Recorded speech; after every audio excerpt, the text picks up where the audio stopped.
ಮುಗಿಲವನೇ ಮಳೆ ಅವನೇ, ಕಡಲವನೇ ತೆರೆ ಅವನೇ.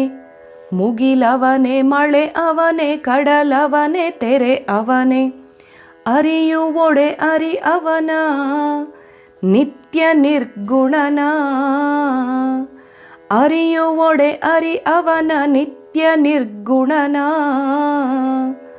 ಇಂತಪ್ಪ ನಿಶೂನ್ಯ ಚಿತ್ರಕನೆ ಪರಿಪೂರ್ಣ. ಇಂತಪ್ಪ ನಿಶೂನ್ಯ ಚಿತ್ರಕನೆ ಪರಿಪೂರ್ಣ. ಅವನೇ ಘನ ಚಿನ್ಮಯನೋ ಮುದ್ದು ರಾಮ.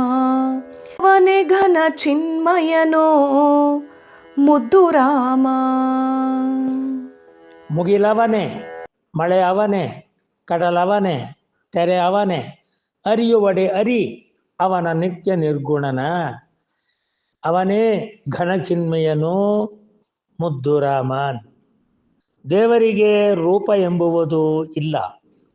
ಪಂಚಭೂತಗಳ ಈ ಪ್ರಪಂಚದ ದಿನನಿತ್ಯದ ಅವನ ಆ ಒಂದು ಕಣ್ಣಿಗೆ ನಮಗೆ ಎಷ್ಟು ಎಟಕತ್ತೋ ಅಷ್ಟು ಎಟಕಿದನ್ನು ಕಾಣತಕ್ಕಂಥದ್ದೇ ಅವನ ನಮಗೆ ರೂಪ, ನಮಗೆ ದೊರೆತಿರುವ ರೂಪ.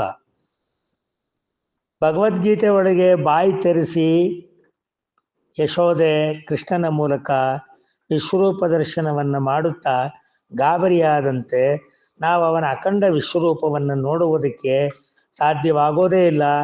ನಾವು ಅಕಸ್ಮಾತ್ ಆ ರೀತಿಯಾಗಿ ಕಂಡರೂ ಕೂಡ ಆತನನ್ನು ನೋಡುವುದಕ್ಕೆ ಸಾಧ್ಯವಾಗುವುದಿಲ್ಲ.